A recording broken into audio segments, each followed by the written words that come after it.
D'où viennent les querelles donc parmi vous? C'est par rapport à vos propres désirs. Vous demandez, vous n'obtenez pas. Et vous devenez des querelleurs, des bagarreurs. Du fait que vous demandez selon la chair. Pour qu'il y ait la paix donc, et l'harmonie, il va nous falloir accepter de mourir dans notre vieil homme. Parce que dans les germes de l'ancienne nature se trouve la division.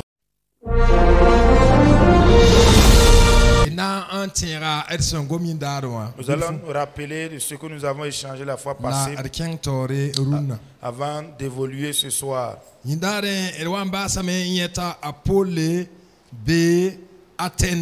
Lorsque nous terminions la fois passée, Paul était à Athènes. Dans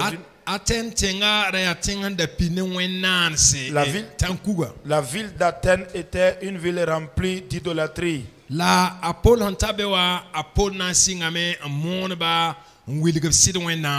Paul est arrivé, il a commencé à les prêcher, à les présenter le véritable, le vrai Dieu. Certains ont rejeté le message de Paul, mais malgré tout, il y a eu certains qui ont cru au message de Paul.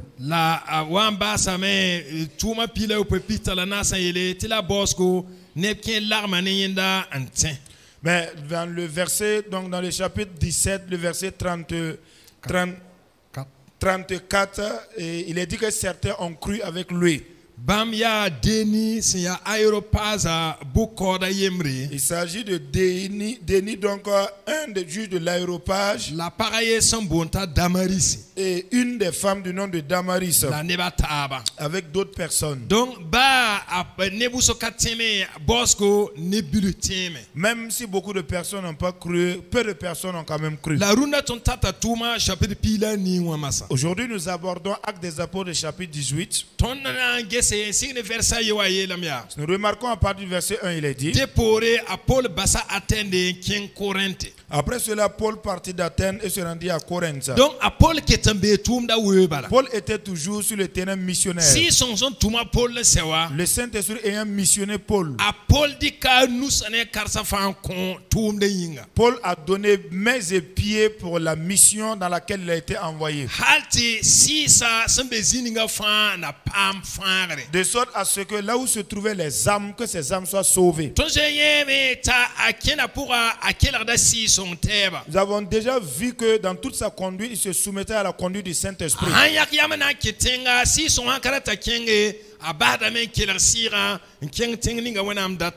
Dès qu'il prenait l'engagement d'aborder une ville et que le Saint-Esprit lui refusait l'accès, il se soumettait à la direction du Saint-Esprit.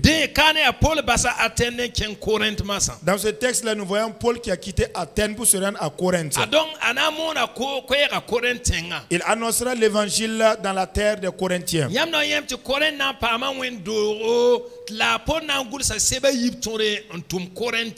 Vous verrez qu'à Corinthe, il y aura un temple là-bas et Paul va écrire jusqu'à 2 épîtres pour adresser aux Corinthiens. Le verset 2 dit: il y trouva un juif nommé Achilas.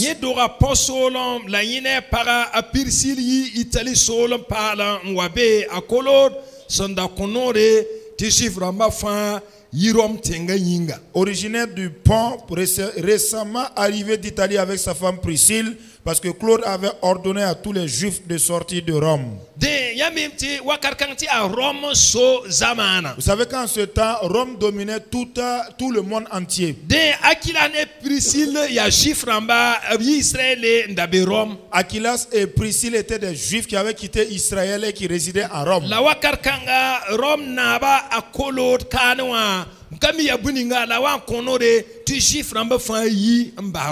Mais en son temps-là, nous ne savons pas qu'est-ce qui a prévalu, mais celui qui gouvernait Rome en son temps, Claude, avait ordonné que tous les étrangers quittent Rome. Et ce qui a obligé cet homme avec sa femme de quitter, mais ils étaient venus vivre à Corinthe. Ils étaient récemment arrivés. Il a dit que Paul trouva Achilas là-bas. Que ferait-il? Il a dit,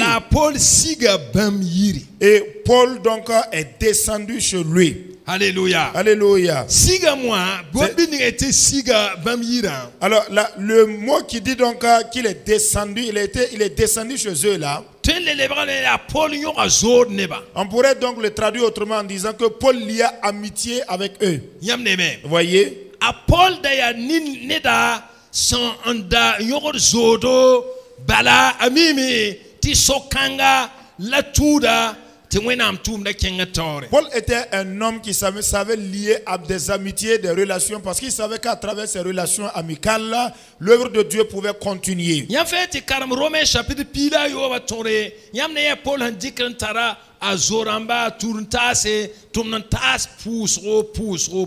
Allez-y, donnez-vous du temps à lire l'entièreté du Romains chapitre 16. Vous verrez que Paul s'est donné du temps là-bas à ne saluer que ses compagnons dans l'œuvre, ses compagnons et ses frères.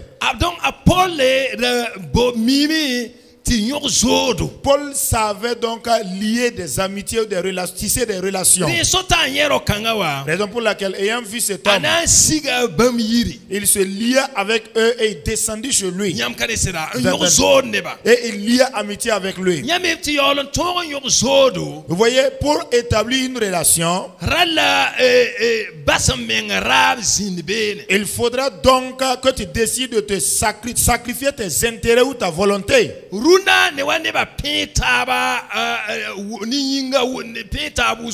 nos jours là, c'est comme si physiquement il y avait la proximité entre les habitants de la terre.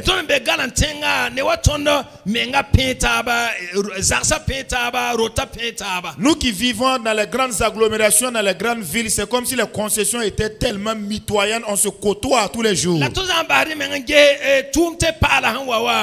Newa téléphone d'amwa mais télévision d'amwa boumouswa mais newa perobala neba wum de tab kibare newa pentaba la mahar soka de mengeske est-ce que ton yorda zone tab sida. Mais là donc allons au-delà donc et considérons même l'avènement de la technologie qui a tellement fait rapprocher les choses en un rien du tout à travers les écrans, à travers la communication. C'est comme si on était vraiment ensemble et assis dans le même lieu. Mais posons-nous la question de savoir, est-ce que nous tissons des amitiés ou des relations? Bala tonte pene tabinga was golantenga auto la neba pene tabinga la newa neba zara netaba absuya la vie m'a poussé. Parce que nous pouvons être proches les uns des autres et vivre ensemble comme dans les grandes villes, mais et pourtant nous ne tissons pas amitié et on est éloigné donc du point de vue de la vie même. Il nous faut apprendre à lier des amitiés, à tisser des relations avec les autres personnes comme Paul.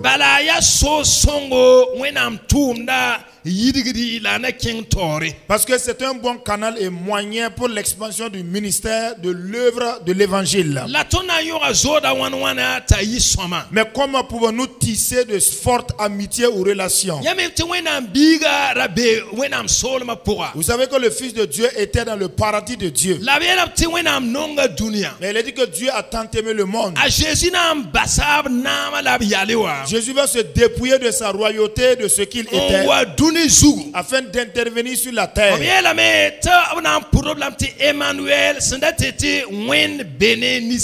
Il est dit qu'il sera appelé Emmanuel, ce qui veut dire Dieu avec les humains. Dieu manifesté au milieu des humains. Il est venu lier amitié avec vous et moi. Mais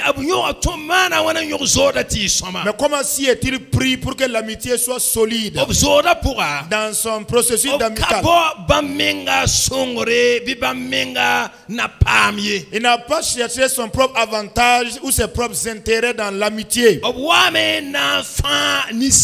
Il est venu dans le but de sauver ou de délivrer l'humain.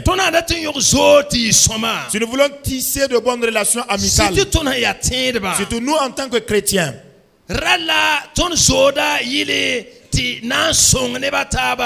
si tout ton tarwenam guam la fangar guama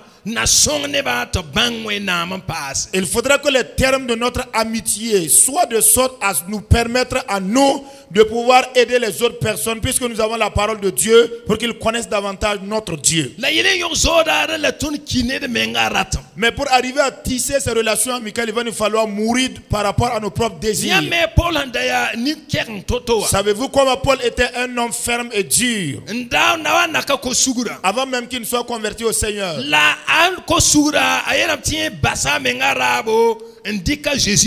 Mais quand il s'est converti, il a dit que lui, il a abandonné ses propres désirs ou intérêts pour se marier donc aux intérêts de Jésus.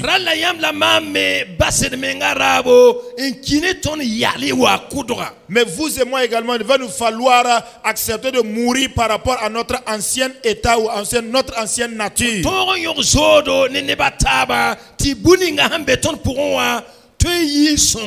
Afin de pouvoir lier amitié avec d'autres personnes, afin que le positif qui est en nous puisse être avantageux à ces personnes.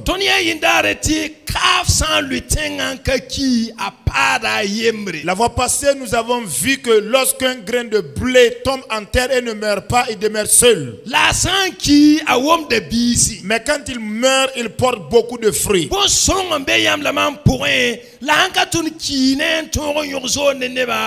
Il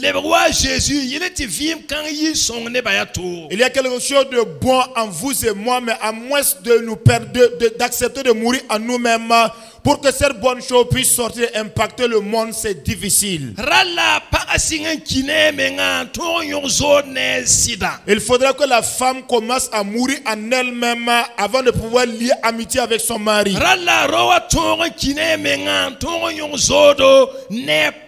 Il faudra que l'homme accepte de mourir en lui-même pour pouvoir tisser une relation amicale avec sa femme. Si vous lisez dans Éphésiens le chapitre 5,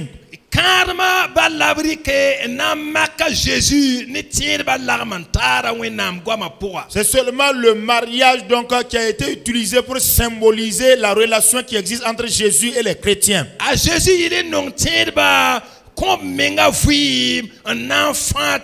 Jésus afin d'aimer donc Jésus, puisqu'il a aimé l'église, il a donné sa propre vie pour les sauver.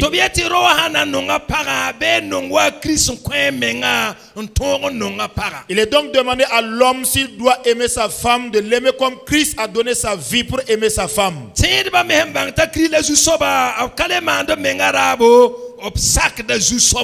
Les chrétiens ayant également compris que c'est Christ le Seigneur, ils ne doivent pas se soumettre à leurs propres désirs, mais obéir au désir du Seigneur. Il est donc demandé à la femme donc d'être soumise à son mari comme l'église est soumise à Christ. Est-ce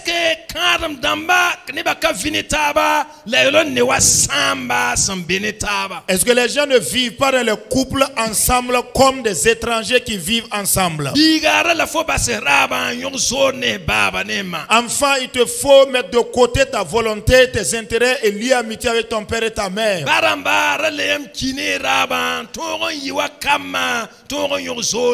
Parents, il va vous falloir mourir par rapport à vos propres intérêts et avantages pour pouvoir lier amitié avec vos enfants.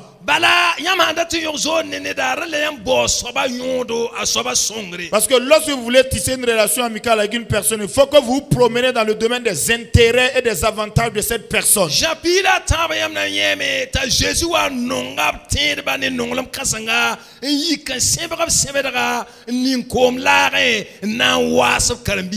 Dans Jean le chapitre 13, vous verrez que Jésus a manifesté un amour immense à l'égard de ses disciples, à tel point qu'il a pris donc le pain, c'est-à-dire le pain qu'il utilisait pour s'attacher la taille et les laver les pieds.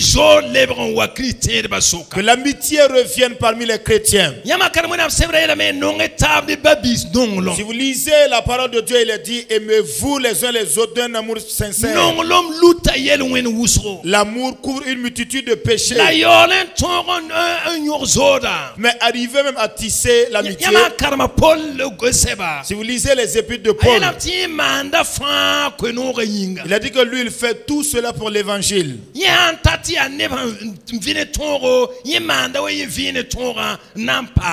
Alors, arrivé ici, se rend compte que ce sont des gens qui vivent sous la loi et selon la loi. Il fait comme s'il observait la loi pour pouvoir les avoir pour Christ. Mais s'ils vivent sans loi, ils se considèrent également comme sans loi pour pouvoir les gagner à Christ. Lorsqu'une personne donc est faible, lui se transforme en plus faible afin de gagner le faible. Il a dit que lui donc il fait tout cela pour l'évangile. C'est pas dire qu'il va faire le péché, non, non, non. Mais il y a des gens qui sont là assis qui s'attendent à ce qu'on les aime. Il faudra que Dieu m'aide pour que je puisse abandonner mes propres désirs. Que je meure par rapport à mes intérêts. Que j'écoute le Saint-Esprit.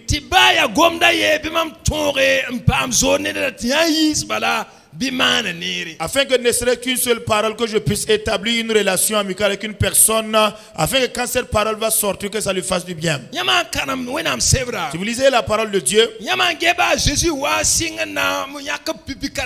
vous remarquez même lorsque Jésus devait choisir ses premiers disciples, dans les débuts de l'évangile selon Jean,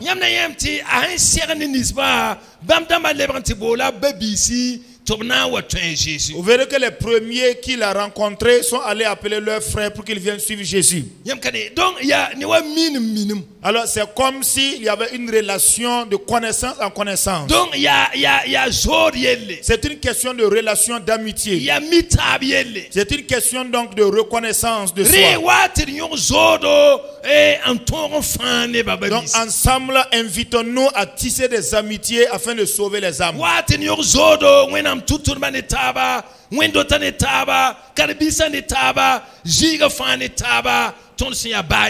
Venez et décidons de lier amitié entre églises, amitié entre frères et sœurs, amitié entre disciples, amitié donc entre pasteurs. Alléluia. Alléluia.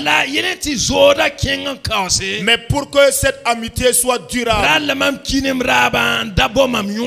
il me faut mourir par rapport à mes intérêts et ne pas rechercher mes avantages. Si vous remarquez le livre de Jacques, il pose la question de savoir d'où viennent les luttes et les discussions. D'où viennent les querelles donc parmi vous? C'est par rapport à vos propres désirs. Vous demandez, vous n'obtenez pas. Et vous devenez des querelleurs, des bagarreurs. Du fait que vous demandez selon la chair. Les Corinthiens, plus loin donc à cause de leur cupidité, leur avidité, il y avait la division entre eux. Pour qu'il y ait la paix donc, et l'harmonie, il va nous falloir accepter de mourir dans notre vieil homme. Parce que dans les germes de l'ancienne nature se trouve la division. Si vous remarquez dans le livre de Galates, il est dit donc qu'il y a les sectes, il y a les divisions dans les œuvres de la chair. Donc Paul sera reçu dans la famille de Aquilas et de Priscille. Voyez-vous. Donc il a lié amitié avec eux. Le verset 3. Et comme il avait donc le même métier que eux, il demeura chez eux et il y travailla. Ils étaient faiseurs de tentes. Alléluia. Alléluia. Je parlerai ici donc de l'œuvre des mains. Paul avait une activité, un métier. Il était un faiseur, un tisseur de tentes.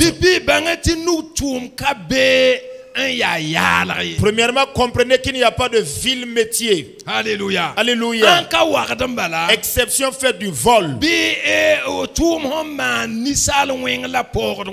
Ou encore une activité qui avilit l'homme et qui insulte son créateur. Lorsque le métier contribue donc au bénéfice de l'autre personne et qui honore le nom du Seigneur et qui ne s'oppose pas donc à l'éthique de la vie chrétienne, quel que soit le métier que vous avez à faire, vous devez le faire avec joie comme pour Dieu. Si vous lisez dans la parole de Dieu, Et il s'adresse donc à ceux qui travaillent. Et il leur dit donc de se soumettre à leur Seigneur. Et de les servir tout exactement comme si vous servez le Seigneur Jésus. N'affichez pas seulement de l'obéissance en leur vue, en leur présence, comme pour des hommes. Si nous avons un métier donné, alors exerçons le métier, exerçons la fonction avec un cœur joyeux. Faisons-le de tout notre cœur. Plusieurs murmurent et boudent contre leurs employeurs ainsi que leurs responsables.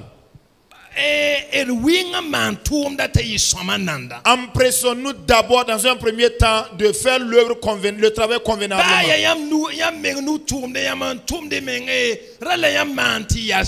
Même si vous êtes un entrepreneur, vous êtes auto-employé, travaillez de sorte à ce que le travail soit bien. Il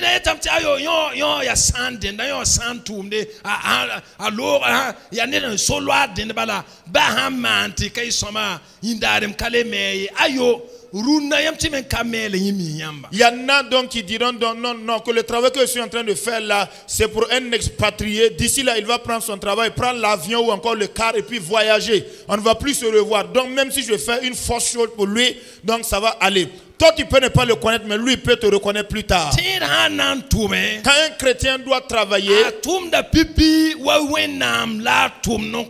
premièrement, il s'applique à faire le travail comme si c'était à Dieu qu'il donnait le travail. Dans l'œuvre de ses mains-là, il le fait de tout son cœur. Il le fait de toute son âme.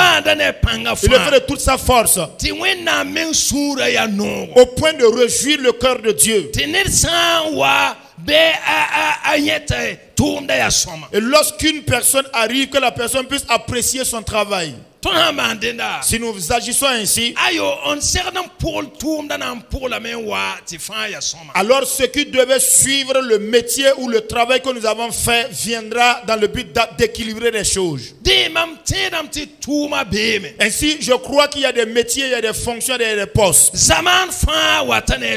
Chaque génération avec les différents postes et fonctions. Lorsque Dieu avait créé les cieux et la terre, le travail ou l'activité des mains était déjà là. Il est dit qu'il n'y avait pas encore de l'herbe sur la terre, du fait que la pluie n'avait pas encore arrosé la terre, et qu'il n'y avait pas un homme pour le cultiver. Mais quand il a créé l'homme, il a créé d'abord le jardin. Il a positionné l'homme là. En ce moment, le travail y était. On lui demandait de cultiver et de garder. Vous entendez? Jusqu'à ce que le monde passe.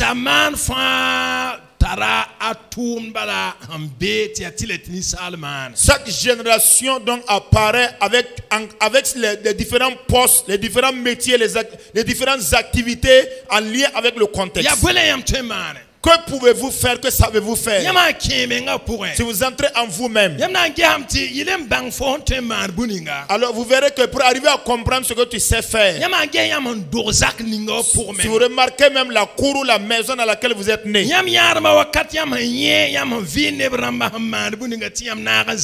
depuis votre enfance, donc vous verrez que vous avez participé à apprendre un métier que ceux de vos congénères ont appris.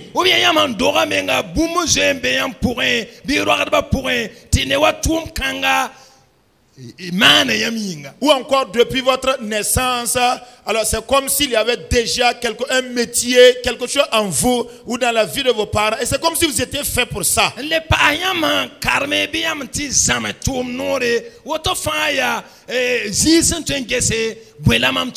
On peut également observer quel type de formation, donc quel type de formation artisanale, professionnelle, technique j'ai pu faire. Tous ce sont des voies et canaux vers lesquels on peut observer pour voir qu'est-ce que je peux faire.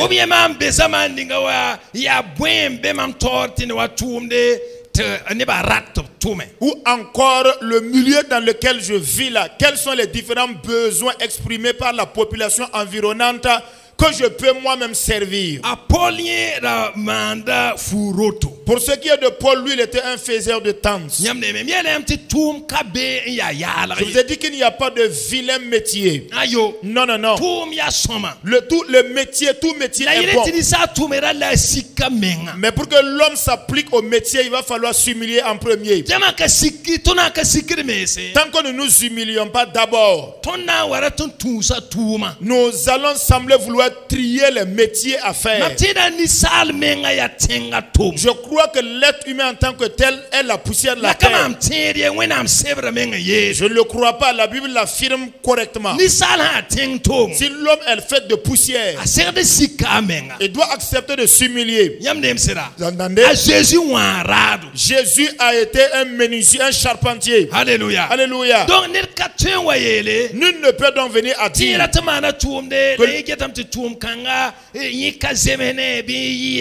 que lui il veut exercer un métier, mais lui il se rend compte que par rapport à son titre là, lui il n'est pas fait pour ce métier, c'est vilain ou bien c'est vraiment petit pour lui. Alléluia. Alléluia. Et le jour paraît et il est là, il existe. Et c'est des soucis, c'est des inquiétudes. Vous verrez que en ce moment là, il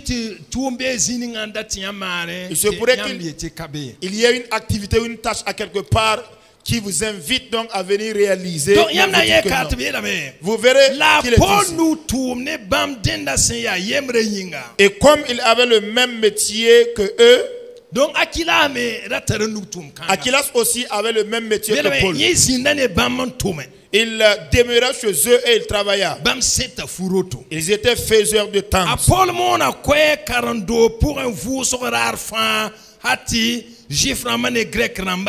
Verset 4, Paul discourait dans la synagogue chaque sabbat et il persuadait des Juifs et des Grecs. Donc,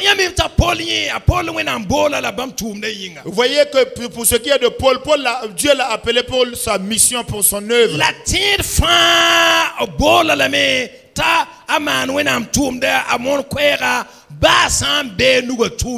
Mais chaque disciple de Christ, chaque chrétien est appelé donc à faire l'œuvre de Dieu, à annoncer l'évangile, même quand il se trouve dans le domaine de son métier.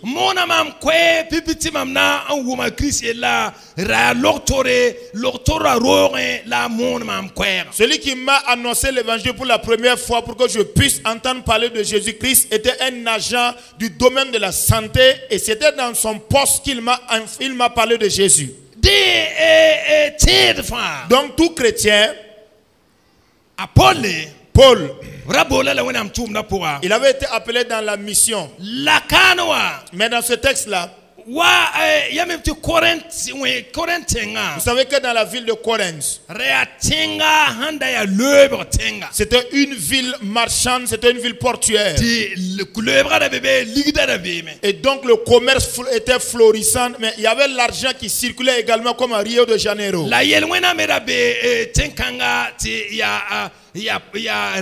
Mais le péché également était présent dans la ville de Corinthe et qui s'assouillait le pays, la ville. Mais étant donné que c'était une ville de commerce, Paul quand il est arrivé, en fait vous verrez qu'il semble qu'il était seul d'abord et ses compagnons d'œuvre n'étaient pas encore arrivés. Les Timothées étaient restés derrière. Étant donné qu'il était seul, il a vu que il pouvait déjà faire quelque chose d'abord pour arriver à subvenir à ses besoins et pouvoir continuer à aller de l'avant dans l'œuvre de Dieu. Voilà pourquoi il a dit que Paul discourait dans la synagogue chaque sabbat. Paul n'a pas mis de côté l'œuvre de Dieu pour s'attacher à son métier. Parce que Dieu l'a appelé afin qu'il aille dans la mission.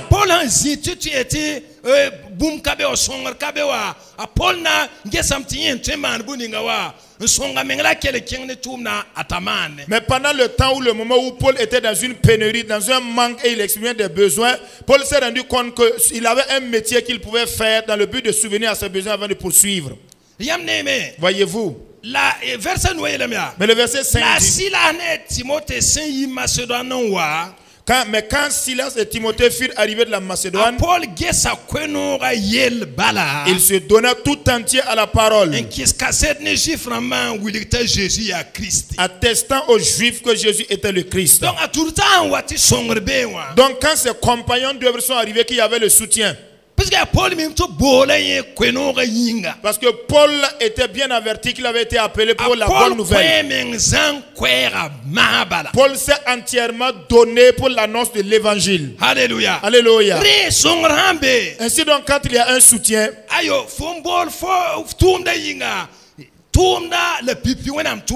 puisque tu as été appelé pour l'œuvre de Dieu, c'est cette œuvre de Dieu qui doit prendre la première place. Alléluia. Alléluia. Paul a su donc faire toutes choses convenablement.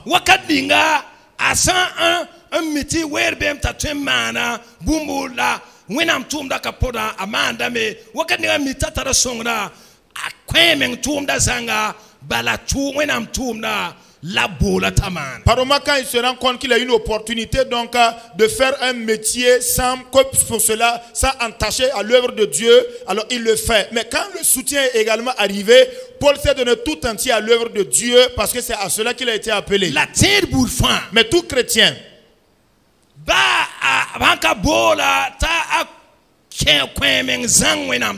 même s'il n'a pas été appelé à temps plein pour s'engager dans l'œuvre de Dieu, il continue toujours d'exercer son métier.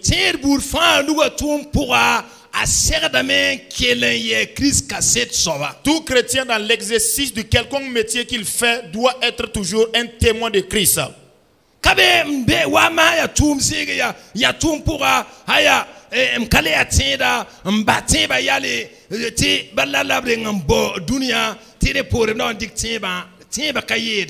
Non, il n'y a pas à dire, on ne peut pas se déshabiller de la foi en disant que non, ici je suis dans un milieu professionnel, le milieu est laïque, il faut que c'est après le travail dans un cadre neutre que je pourrais alors non, la vie chrétienne ou la foi là, on ne peut pas s'en débarrasser comme ça. Ou bien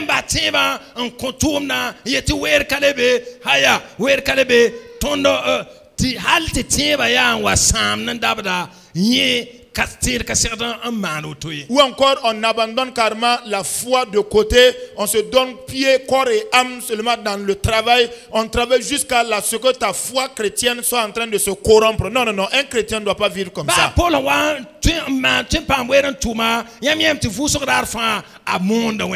Même au moment lorsque Paul avait le temps de pouvoir faire son métier là, vous remarquez qu'à chaque sabbat il annonçait l'évangile.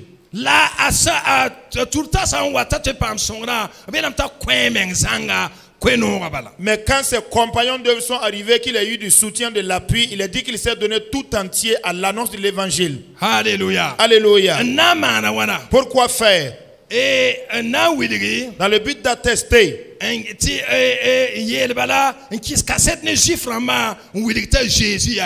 Dans le but d'attester aux Juifs donc que Jésus était le Christ. Comprenez que dans notre évangélisation et dans l'œuvre qu'on nous a demandé de faire, premièrement il va nous falloir comprendre et accepter que c'est Jésus le Christ là. Que c'est Jésus le Nazarien, l'homme qui a vécu dans la ville de Jérusalem là, qui a souffert puis ensuite être crucifié à la croix,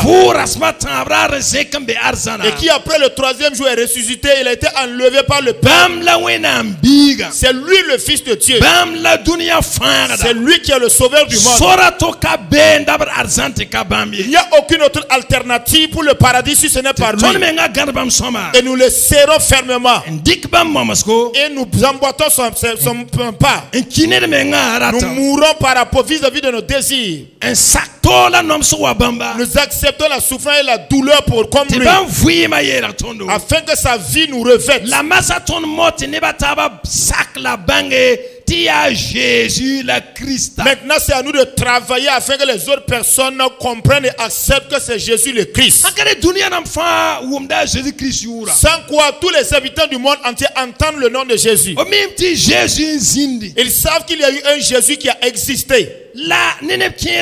Jésus Mais pour certaines personnes, ce Jésus qui a existé n'est point le Fils de Dieu. Jésus Pour certains, Jésus n'est pas le Sauveur. Jésus Pour certains, ce Jésus-là n'est pas le Messie. Il faudrait que vous et moi attestons Jésus là, Jésus bala la fin de la Messie. Que c'est le même Jésus qui a existé là et lui seul qui est le Sauveur et le Messie. Alors Paul en annonçant la parole, il a dit que Paul attestait à tous les Juifs qui y étaient que Jésus la Christ était le Christ. Voyez-vous, c'est Jésus qui est le Christ. Et c'est de cette manière que nous devons présenter Jésus. Et nous-mêmes devons accepter cela. Le verset 6. Les Juifs faisaient alors de l'opposition et se livrant à des injures à Paul. Voyez, la persécution, l'épreuve est venue.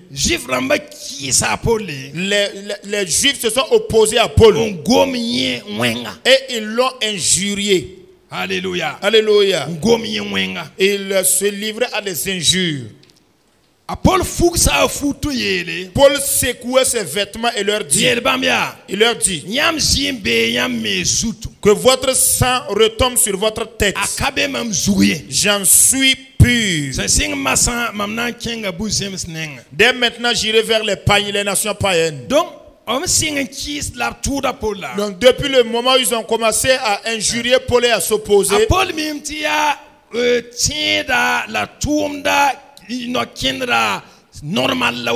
Paul savait que c'était donc la conduite et ce qui devait arriver normalement à un chrétien comme ça. Parce que lui-même avant sa conversion, c'est de cette manière qu'il a traité les chrétiens. Mais Jésus aussi a rencontré de telles épreuves, souffrances. Paul n'a donc pas commencé à les incriminer ou à les injurier. Paul a simplement dit, moi je ne fais que faire mon œuvre. Puisque annoncer l'évangile à la grande population, c'est une question de vie ou de mort, frère. C'est une question qui peut engager notre sang, bien-aimés frères et sœurs. Parce que c'est dans le but de délivrer, de sauver les âmes de l'enfer. Comme les Juifs ont commencé à faire de l'opposition, Paul a secoué son vêtement en disant, votre sang retombe sur votre tête. Ça ne sera pas sur moi. Parce que je vous ai annoncé l'évangile. J'ai annoncé l'évangile à vous. Lorsque nous serons dans Actes des Apôtres 20, vous verrez que c'est au responsable même de la des églises là que Paul dira, votre sang repose sur votre propre tête. Parce que je vous ai annoncé toute la vérité, le conseil de Dieu.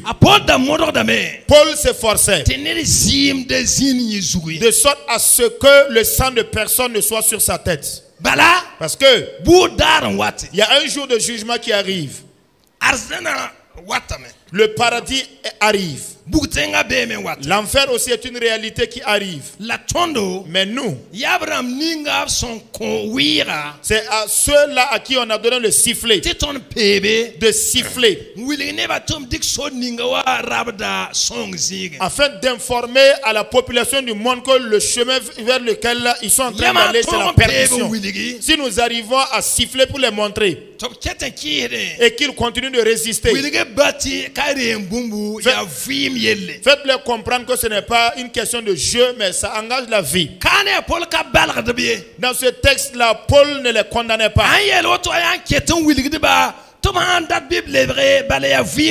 En leur disant ceci, c'est dans le but de les faire comprendre. Vous voudrez bien donc revenir sur vos décisions parce que c'est une question de vie. Votre sang, vos sangs retombent sur vos têtes. Ça n'est pas sur ma tête à moi. À partir de maintenant, j'irai vers les nations païennes. Alléluia. Alléluia. Ainsi, Jésus a dit, lorsqu'on vous chassera dans une ville, fuyez vers une autre. Il nous faut donc annoncer l'évangile, bien aimés frères et sœurs. Même au prix même de la souffrance et de la difficulté. C'est le chemin comme ça, c'est le moyen. C'est seulement de sorte à ce que le monde entier puisse entendre. Comment pourront-ils être sauvés s'ils n'ont pas entendu? Le verset 7 dit: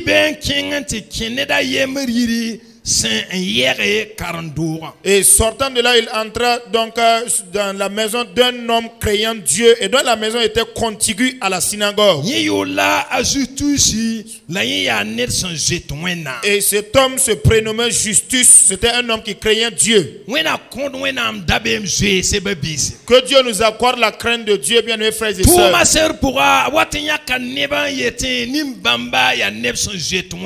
Dans Actes des Apôtres, on sélectionne certaines personnes en disant que ces personnes craignaient Dieu. Ceux qui craignent Dieu là, c'est comme si leur cœur était déjà disposé. Vous voyez?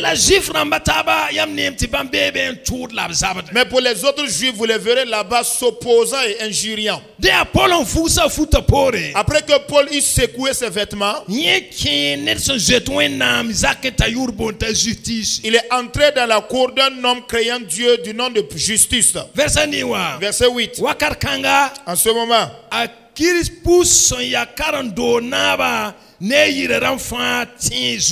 cependant, Crispus, qui était le chef de la synagogue, crut au Seigneur avec toute sa famille.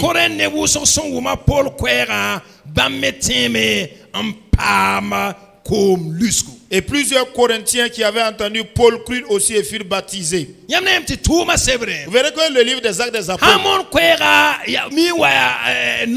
quand on annonce l'évangile, par moi c'est la persécution. Mais malgré tout, il y avait des hommes qui arrivaient à être sauvés. C'est comme ça seulement. Il nous faut aller de l'avant. Ceux qui seront sauvés seront sauvés. Ceux qui doivent entendre et écouter vont écouter. Ici, le chef de la synagogue a été sauvé. Et certains des habitants de Corinthe également étaient sauvés. Jusqu'à même être baptisés d'eau. Ce qui veut dire qu'ils ont accepté que c'est Jésus le Christ. Ils ont convenu donc de faire mariage avec Jésus. Et de mourir avec Jésus. Et de ressusciter avec lui. D'accepter donc le baptême comme preuve de cela. Verset 9. Le Seigneur dit à Paul en vision pendant la nuit et lui dit: ne crains point, mais parle et ne te tais pas. Car je suis avec toi. Et personne ne mettra la main sur toi pour te faire du mal. À chaque fois, d'un moment à l'autre, Dieu amène de l'encouragement à ses serviteurs.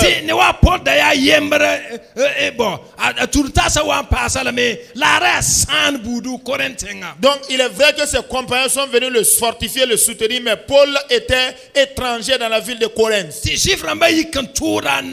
Et certains des juifs se sont soulevés contre lui pour s'opposer et l'injurier. Il se pourrait que un certain état de faiblesse voulait se glisser dans sa vie. Mais le Seigneur est venu le fortifier pour le parler. Et le Saint-Esprit est encore présent ce soir pour le parler. Jésus a dit: je serai avec vous tous les jours. Ainsi il a dit à Paul: ne crains pas, Paul. Parle et ne te tais point. C'est exactement comme quand le Seigneur s'adressait à Josué. Parce que c'est la peur donc qui décourage les serviteurs de Dieu. La peur est une arme fatale et terrible entre les mains de Satan. Il a été donc dit à Paul: ne crains pas. Mais la peur voudrait que nous fermons la bouche et que nous nous taisons sans dire la vérité.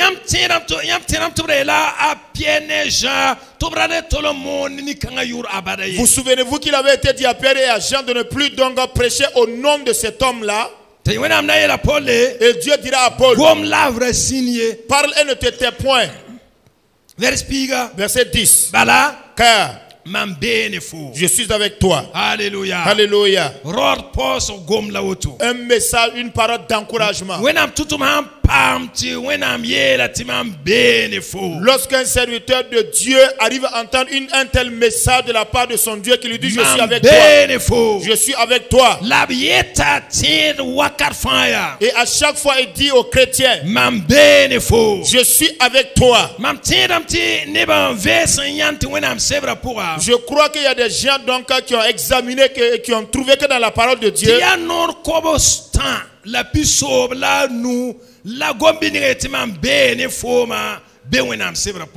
il paraît que c'est 3 à 365 fois que donc ce terme qui ressort en disant je suis avec toi là est ressorti dans la parole de Dieu. Vous irez examiner et vous analyser, voici c'est vrai. Dieu donne un message en disant je suis avec toi. Mais dans Matthieu chapitre 28 là il a dit je suis avec vous tous les jours. Jusqu'à la fin du monde. Je suis avec toi. Mais pas que seulement que ça. Nul. Voyez? Nul. Personne ne mettra la main sur toi pour te faire du mal. Parce que j'ai dans cette ville-là un peuple nombreux qui m'appartiennent. Dieu avait le regard braqué sur la ville de Corinthe. Il y avait un peuple aussi nombreux qui lui appartenait. Il avait besoin que Paul continue d'annoncer l'évangile. Et Paul ayant entendu cela, le verset 11.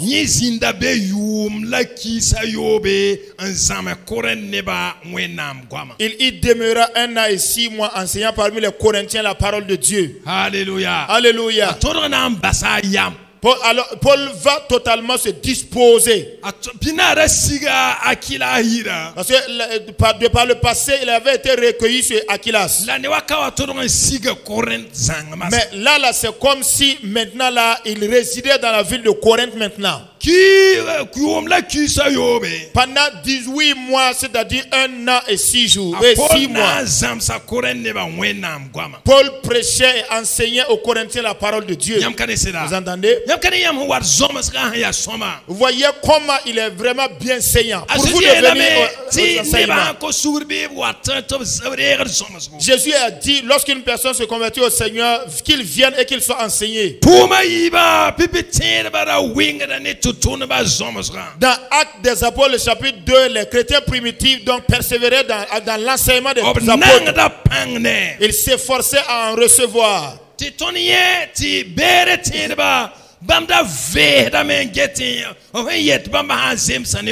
nous avons vu que les chrétiens de Bérée donc examinaient les Saintes Écritures pour voir ce qu'on leur disait était en adéquation avec les Saintes Écritures. Voyez-vous frères, nous devons également être à l'image. Parce que c'est la parole de Dieu qui est notre miroir. C'est la parole de Dieu qui est notre force. C'est la parole de Dieu notre lumière. C'est la parole de Dieu qui est la nourriture de notre esprit. Le verset 12. Du temps que Galion était proconsul de l'Achaïe,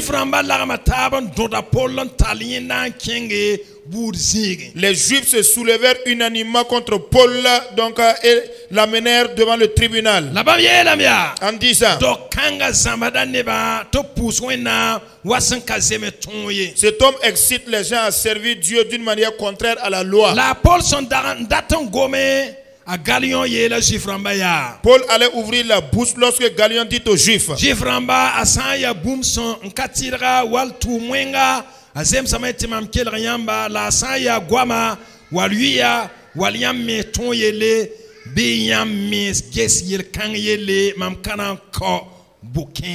s'il s'agissait de quelques injustices ou de quelques méchantes actions, je vous écouterai comme de raison, ô Juifs. Mais s'il s'agit de discussions sur une parole, sur des noms ou sur votre loi, cela vous regarde. je ne veux pas être juge de ces choses. Et il est renvoyé du tribunal. Voyez comment Dieu accomplit sa parole. Il a dit à Paul de parler. Que personne ne portera sa main sur Paul pour lui faire du mal. Mais les gens unanimement accusaient Paul et l'ont conduit devant le tribunal. Et c'est comme si ça allait être compliqué. Mais Dieu donc qui a dans sa main le cœur des juges et des rois. Le roi a dit rapidement aux gens. Ça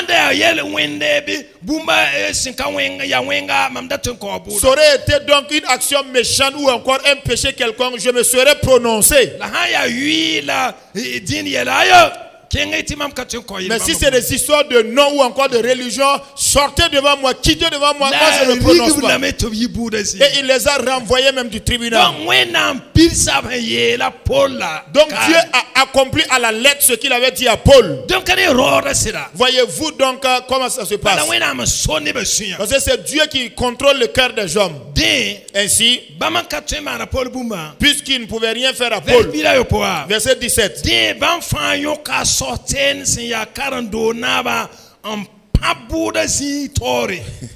Alors tous se saisissant de Sosthène, le chef de la synagogue, le battirent devant le tribunal,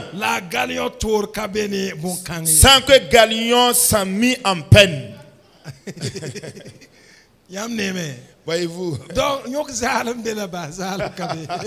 On peut t'arrêter gratuitement, mais te laisser partir gratuitement sans payer quelque chose. Là, pour ce qui est de Paul, Dieu a dit que rien de mal ne lui arriverait. Mais Sosthène, qui était le chef de la synagogue ici, lui, on ne lui a pas laissé gratuit, on lui a bastonné. Verset 18. Paul resta encore assez longtemps à Corinthe. Ensuite, il prit congé des frères et s'embarqua pour la Syrie avec Priscille et Aquilas.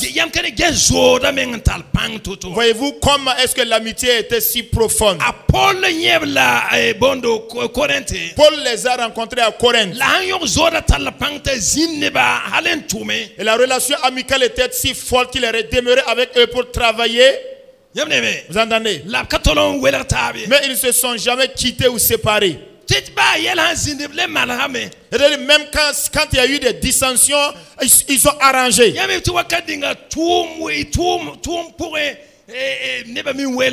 Vous savez que par moment, dans les lieux de travail, de service, dans les travaux que nous faisons là, il y a par moment des divisions qui s'invitent. Mais Paul a travaillé avec ces personnes jusqu'à faire l'œuvre de Dieu. Au point où quand Paul a demeuré assez longtemps à Corinthe et qu'il voulait prendre congé des frères, Priscille et Aquilas étaient avec lui en l'accompagnant. Vous entendez? L'amitié était forte. Mais pour que cela arrive, il va nous falloir mourir en nous-mêmes. Quand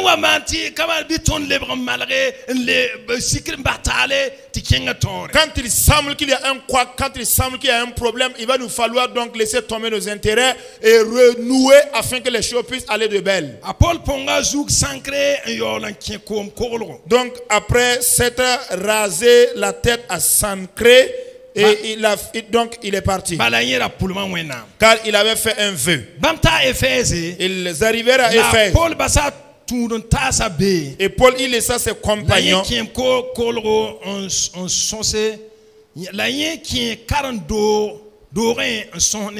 Étant entré dans la synagogue, il s'entretint avec les Juifs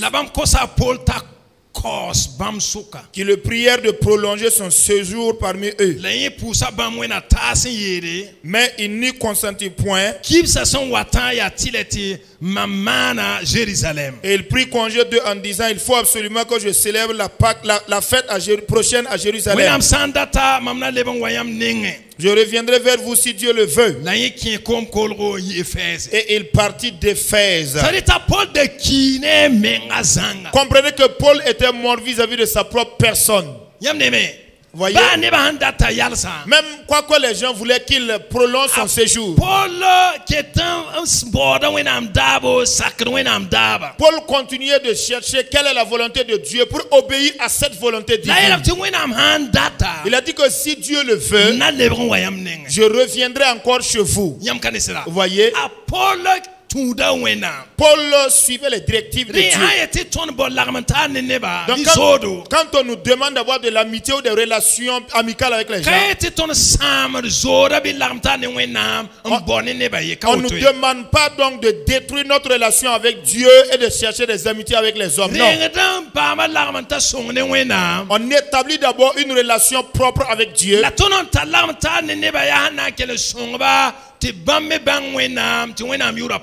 Et la relation ou les amitiés que nous lions avec les hommes sur la terre, c'est en sorte qu'eux puissent connaître Dieu et que le nom de Dieu soit glorifié. Voyez-vous, quand Paul est descendu chez les Aquilas, il a travaillé avec eux. Étant donné que Paul était serviteur de Dieu,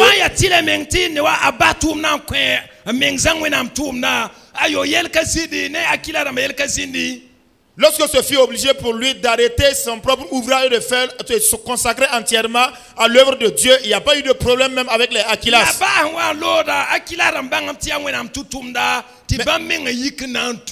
Même lorsqu'il partait, donc les Aquilas ont compris que c'était un serviteur de Dieu. Eux-mêmes délibérément ont décidé de le suivre. Donc la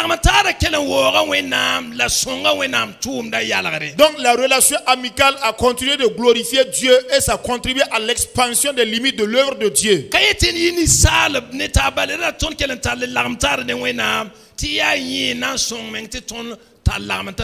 On ne demande pas seulement de n'établir que les relations amicales entre humains. Non, non, non. Il va nous falloir garder notre relation avec Dieu.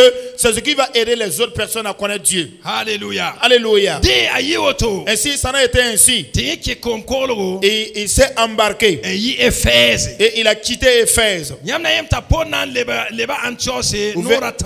Vous verrez que Paul retournera à Antioche pour la 3e fois. Le verset 22.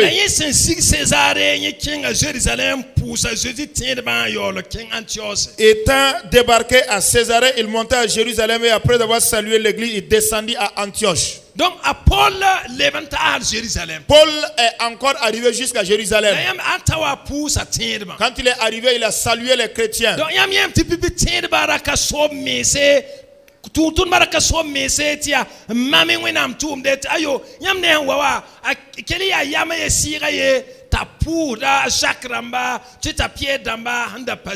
Vous voyez que les chrétiens primitifs n'étaient pas donc libres d'eux-mêmes et autonomes pour faire ce qu'ils voulaient. Quand il est arrivé, il a salué encore les frères, les Pierre, les Jacques et les autres qui étaient là-bas, donc avant de continuer. Cela veut dire qu'ils travaillaient dans une symbiose, dans une harmonie, dans la même pensée, donc et ils s'acceptaient mutuellement.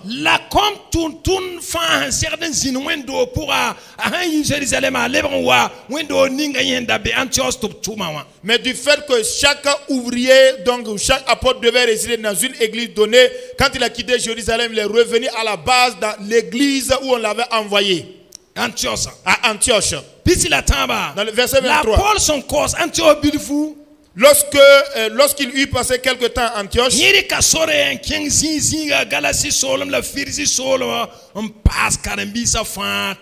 Paul se mit en route et parcourut successivement la Galatie et la Phrygie, fortifiant tous les disciples. Donc, voyez-vous, Paul est venu demeurer un peu de temps à Antioche. Il a décidé encore de recommencer son parcours pour encourager les frères. Parce que son don donc travaillait à cela.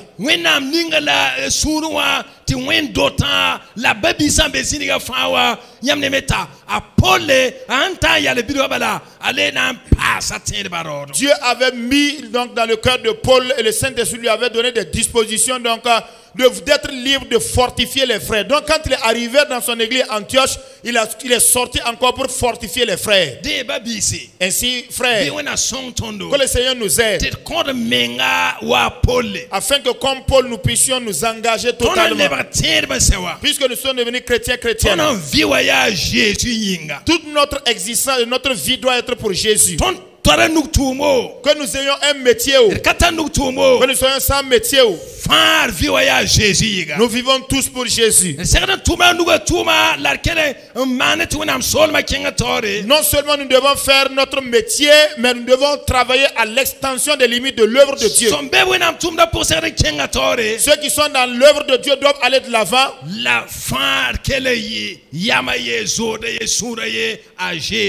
Mais tout doit se faire donc dans une relation amicale bien tissée, dans un cœur harmonisé, une compréhension commune. Que le Seigneur nous aide. Au nom de Christ Jésus. Amen. Amen. Bon, chapitre donc nous allons terminer en même temps le chapitre 18 aujourd'hui. Paul a annoncé la parole de Dieu à Éphèse. Nous sommes dans le verset 24 de Acte 18.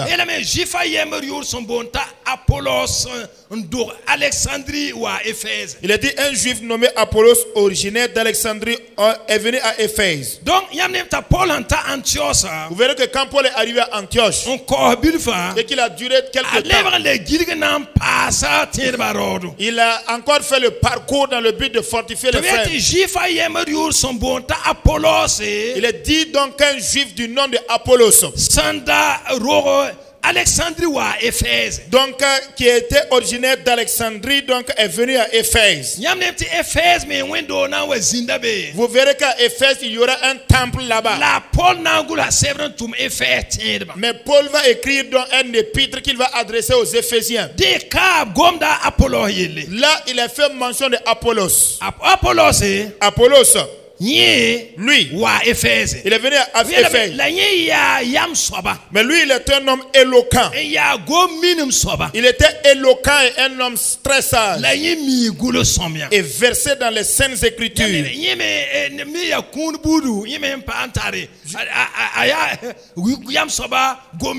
Je ne sais pas si c'est un type de don qu'il avait, mais la Bible précise qu'il était éloquent selon la version française. Mais il était versé également dans les saintes écritures. Le verset 25. Il était instruit dans la voie du Seigneur. Vous voyez?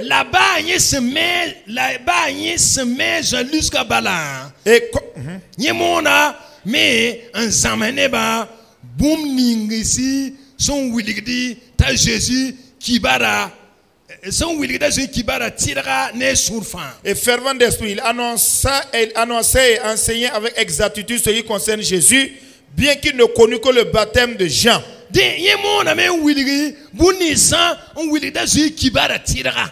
il a prêché avec exactitude tout ce qui concernait Jésus. Mais il le faisait de tout son cœur. Il a dit, que ce qu'il connaissait c'était le baptême de Jean-Baptiste seulement. Vous voyez? Verset 26. Il se mit à parler librement dans la synagogue. Aquilas et Priscille l'ayant entendu,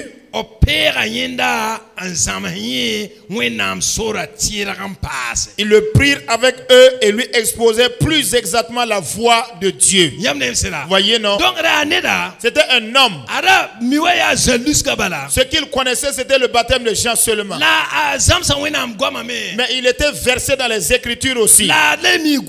Il était un homme aussi éloquent. Par rapport donc à l'histoire de Jésus, il pouvait le dire exactement. Mais d'autres personnes plus expérimentées dans l'œuvre de Dieu, Aquilas et Priscille, Parce que eux ont vécu avec Paul. Quand ils ont écouté le jeune homme Apollos, ils savaient que c'était un jeune homme qu'il faisait de tout son cœur et voulait de tout son cœur. Mais on devait encore l'enseigner des choses plus exactes. Ils l'ont amené et ils l'ont et lui a exposé plus exactement la voix de Dieu. Alléluia.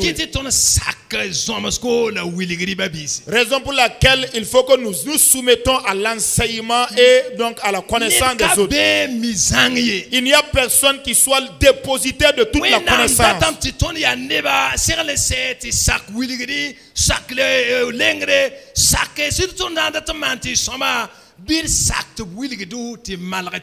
Dieu voudrait que nous soyons des hommes et des femmes qui allons être disposés à accepter la correction, à accepter d'apprendre et à accepter donc qu'on nous fasse asseoir pour nous enseigner avec exactitude. Comprenez qu'il n'y a personne qui dépose vraiment toute la connaissance possible dans la vie. Voyez. Ici, Aquilas et Priscille. Ils ont amené Apollos avec eux. Il a accepté également qu'on l'amène pour lui exposer avec exactitude la voix du Seigneur. Venons et ensemble, donc acceptons qu'on nous expose davantage avec exactitude. Alléluia. Alléluia. Et le verset 27 dit, comme Apollos, il a dit qu'Apollos voulait se rendre à Achaïe.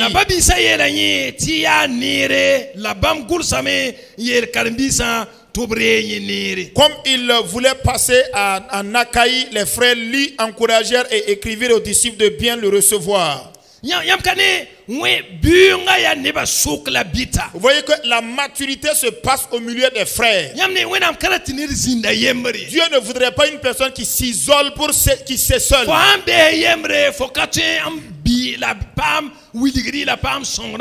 Dans la solitude et dans l'écart, tu ne peux pas mûrir et tu ne peux pas bénéficier du soutien des autres aussi. Voyez-vous? Bien aimé, voilà pourquoi, frères et sœurs,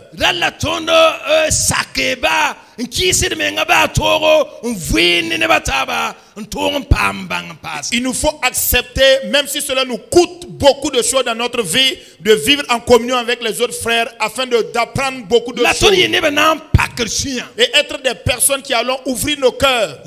Vous voyez,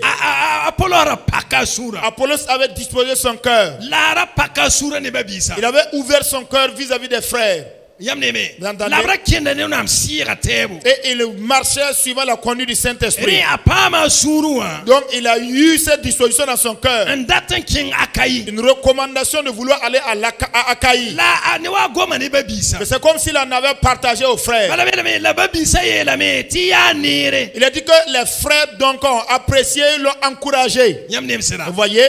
Donc, ils ne l'ont pas laissé seul. Les frères ont dit qu'il l'a encouragé. Pas seulement ça. Comme il était au milieu des frères, il a dit qu'ils écrivent une lettre pour le recommander. Pour le recommander donc auprès des disciples vers lesquels il allait. Il a dit que étant arrivé, il se rendit par la grâce de Dieu très utile à ceux qui avaient cru. Vous voyez de quelle manière les disciples primitifs travaillaient. Apollos a accepté d'ouvrir son cœur pour qu'on l'instruise et il a accepté de recevoir. Étant donné qu'il est une personne qui se soumettait. Quand il a voulu partir, on l'a encouragé aussi à partir. Mais on l'a écrit une lettre de recommandation pour qu'il soit bien reçu. Et comme ça a été ainsi, quand il est effectivement arrivé, il a dit qu'il se rendit par la grâce de Dieu très utile à ceux qui étaient. Oh, bien aimés frères et sœurs, qu'il en soit. Vous savez que c'est un travail de communion. Vous voyez que c'est une communication entre eux. C'est comme une œuvre d'entraide. C'est comme donc si on préparait le champ et tout est bien.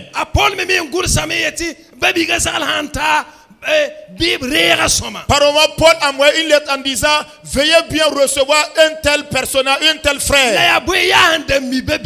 Pourquoi? C'est parce qu'il avait le témoignage de tes frères. Parce que Paul regardait les gens. S'ils voulaient véritablement l'œuvre de Dieu de tout leur cœur, et s'ils avaient le cœur disposé, prêt à être enseigné. Alléluia. Alléluia. Paul les recommandait de cette manière. Bien-aimés frères et sœurs, venez et instruisons-nous à l'école de Apollos. La parole de Dieu déclare: celui qui croirait que lui, il connaît plus, que cette personne sache qu'elle n'a pas encore découvert jusqu'à la mesure. Alléluia. Alléluia. Il nous est demandé d'être des personnes qui allons accepter qu'on nous instruise tous les jours. Alléluia. Alléluia.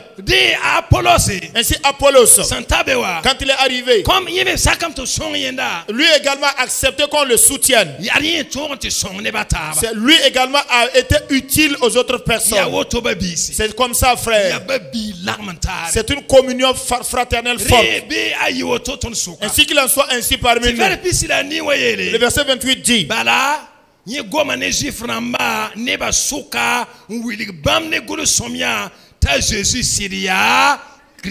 car il refutait vivement les Juifs en public, démontrant par les Écritures que Jésus est le Christ. C'est-à-dire que c'est le même esprit de message que ce que Paul prêchait. Ce que Paul annonçait également était de faire comprendre aux gens que Jésus était le Christ. Le Jésus qui a souffert. C'est Jésus dont les gens, au sujet duquel les gens ne croient pas que c'est le Christ. Apollos ayant été enseigné exactement, il s'est adressé aux Juifs, au milieu des gens, pour les démontrer par les saintes Écritures que Jésus était véritablement le Christ. Que le Seigneur nous aide et que Dieu fasse en sorte que nous connaissons cela, nous le recevons cela, nous acceptons, soyons enseignables, et pour que nous puissions à partir de nous être utiles à d'autres personnes. Au nom de Christ Jésus. Que Dieu vous bénisse. Que Dieu vous fasse du bien. Amen. Au nom de...